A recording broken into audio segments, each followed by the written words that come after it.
तो भाई यूपी का चुनाव अब करीब है तो कई सारे रिश्तों को लेकर सवाल है कि क्या ये रिश्ते आखिर तक टिकेंगे। क्या जो नए रिश्तों की सुगबुगाहट है, कुछ हवा है, क्या वो वाकई में साकार होंगे, वो रिश्ता बनेगा और बनेगा तो उससे क्या नफ़ा किसको होगा या क्या नुकसान किसको होगा। नमस्कार, आप देख रहे हैं यूपी तक और आपके साथ मैं हूं सुषमा। आज हम बात कर रहे हैं एक जो नया रिश्ता बन रहा है उसकी। बात अखिलेश यादव और राजभर की कि अगर ये जोड़ी फिट बैठ जाती है, लास्ट तक ये चली जाती है चुनाव तक, तो उससे क्या समीकरण बदलेंगे, उससे किसको ज्यादा फायदा होगा और किसको ज्यादा नुकसान होगा। तो पूर्वांचल की बात करना जरूरी हो जाता, क्योंकि जब भी हम राजभर वोट बैंक की बात करते हैं तो उसका सबसे ज्यादा असर अगर कहीं हुए तो वो है पूर्वांचल। और ये भी कहा जाता है कि भाई अगर दिल्ली की सत्ता पानी है तो उसका रास्ता लखनऊ से है, और अगर लखनऊ की सत्ता पानी है तो वो पूर्वांचल से होकर जाएगी। तो ऐसे में सवाल ये है कि जब राजभर अखिलेश के साथ होंगे, जिनका कभी गढ़ हुआ करता था पूर्वांचल, जिसमें सेंध मारी बीजेपी ने 14 के चुनाव से की, 17 में भी बहुत ज्यादा मुश्किल साइकिल के लिए नजर आई, एक तरीके से साइकिल पंचर ही नजर आती है। तो ऐसे में जब राजभर का साथ मिल जाएगा, जब साइकिल पर राजभर सवार हो जाएंगे, तो कितनी फर्राटेदार ये साइकिल होगी और दूसरी तरफ कमल कितना मुरझाएगा, बीजेपी को कितना नुकसान ये राजभर वोट दे जाएगा। चलिए आपको समीकरणों के जरिए समझाते हैं, वहां के जो आंकड़े हैं वो किस बात की तस्दीक करते हैं, क्या संभावनाएं इन आंकड़ों के जरिए बनती है, वो हम आपको बताते हैं। देखिए, अगर हम पूर्वांचल को देखते हैं तो राजभर वोट वहां पर करीब 100 सीटें ऐसी मानी जाती हैं जिस पर काफी ज्यादा डिसाइडिंग माने जाते हैं। कहा जाता है कि इन 100 सीटों पर राजभर वोट जिस ओर जाता है, जीत उस ओर चली जाती है। हालांकि वैसे तो राजभर वोट जो है वो 119 सीटों पर अपना प्रभाव रखता है, लेकिन जिन 100 सीटों की हम बात कर रहे हैं वो बेहद खास हो जाती है। और कई दफा आपने ओम प्रकाश राजभर को भी सुना होगा, जो बार बार ये बात दोहराते नजर आए। तो यूपी में करीब 4% ये वोट बैंक है और पूर्वांचल में 18 से 20% राजभर वोटर्स माने जाते हैं।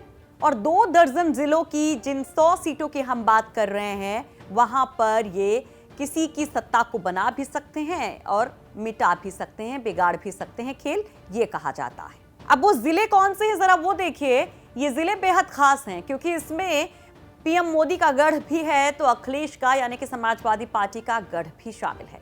बनारस की बात करें, मऊ की बात करें, या फिर हम बलिया, जौनपुर की बात करें, देवरिया की बात करें, तो ये राजभर बाहुल्य सीटें मानी जाती हैं। तो बनारस की 5 सीटें, आजमगढ़ की 10, मऊ की 4, बलिया की 7, जौनपुर की 9 और देवरिया की 7 विधानसभा सीटों पर राजभर बहुसंख्यक हैं, जो यहाँ पर निर्णायक भूमिका में होते हैं। तो ये आपने पूर्वांचल में राजभर वोटर्स किस तरह से डिसाइडिंग है, कहां कहां पर कितना असर है वो देखा, लेकिन अब सवाल ये उठता है कि इस राजभर वोट बैंक पर सुहेलदेव भारतीय समाज पार्टी के नेता ओम प्रकाश राजभर का कितना होल्ड है। इसके लिए थोड़ा सा इतिहास इस पार्टी का आपको जानना होगा, देखना होगा।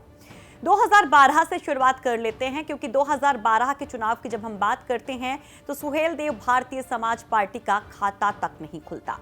तब ये अकेले चुनाव मैदान में दिखाई देती, यानी कि इसके साथ कोई बड़ी पार्टी नहीं होती है। 2012 में 52 सीटों पर ये पार्टी चुनाव लड़ती है और स्थिति ये होती है कि 48 सीटों पर जमानत तक गुल हो जाती है और महज 5% वोट मिलते हैं। लेकिन 17 में बीजेपी के साथ जब ये चुनाव मैदान में होती है, क्योंकि बीजेपी भी बखूबी जान गई थी कि पूर्वांचल में जातिगत अगर वोटों को अपनी तरफ करना है तो ये छोटे दल बहुत महत्वपूर्ण है, और ऐसे में राजभर के साथ बीजेपी चुनाव मैदान में होती है। और नतीजा आपने देखा था कि पूर्वांचल में सबसे ज्यादा सीटें बीजेपी को मिलती हैं और 156 में से 106 सीटें बीजेपी जीत जाती है। लेकिन अगर सुहेलदेव भारतीय समाज पार्टी की सीट की बात करते हैं तो 8 सीटों पर वो बीजेपी के साथ चुनाव मैदान में होती है, जिनमें से 4 पर जीत दर्ज करती है। लेकिन सबसे बड़ी बात इसको ऐसे समझिए कि कैसे राजभर अगर अखिलेश की तरफ जाते हैं तो फेवर में फैसला होता है अखिलेश के, ऐसी संभावना है। क्योंकि 2017 में जिन सीटों पर राजभर की पार्टी जीती थी, वहां पर 2nd नंबर की पार्टी थी समाजवादी पार्टी, यानी कि काफी अच्छा परफॉर्मेंस वहां पर अखिलेश की पार्टी का था। कि जिन सीटों पर 2017 में सुभाषपा चुनाव लड़ी थी, यानी टोटल वो 8 सीटें, वहां पर 2nd नंबर पर थी अखिलेश की पार्टी समाजवादी पार्टी। तो पूर्वांचल में इसी वजह से अखिलेश को उम्मीद जगी है कि भाई वहां से वोट अगर इधर शिफ्ट होंगे तो जो थोड़ी बहुत कमी थी वो पूरी हो जाएगी और एक बार फिर से एक बड़ी संख्या पूर्वांचल से निकल जाएगी जीत के तौर पर। तो 2012 के चुनाव में जिन सीटों पर सुभाषपा ने अच्छा वोट हासिल किया था उनमें से ज्यादातर सीटों पर 2017 के चुनाव में सपा दूसरे नंबर पर थी। कुछ सीटों पर उसकी सहयोगी कांग्रेस दूसरे नंबर पर थी। बेलथरा रोड, हाटा, सिकंदरपुर, जखनिया, शिवपुर और रोहनिया में सुभाषपा को 2012 में 10,000 से 35,000 तक वोट मिले थे और 2017 में सपा इन सीटों पर दूसरे नंबर पर रही थी।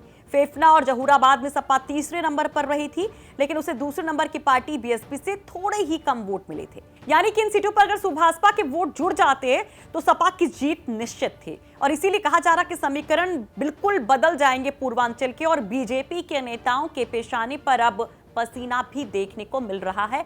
उधर थोड़ी सी आप देखेंगे कि बेचैनी है, लेकिन दूसरी और एक छोटी पार्टी निषाद पार्टी वो उनके साथ है, क्योंकि पूर्वांचल में छोटे छोटे दल बहुत महत्वपूर्ण होते हैं। अब बीजेपी के आगे क्या स्ट्रेटेजी होती है, क्या कुछ होता है, और 27 तारीख जिसका बार बार जिक्र ओपी राजभर करते रहते हैं, उस दिन क्या होता है उस पर हमारी नजर रहेगी और कोशिश रहेगी कि हर एक खबर की खबर लेते रहें, आपको उसका मतलब समझाते रहें, असर कहां तक जाता है वो दिखाते रहें और पढ़ाते रहें यूपी तक.in पर।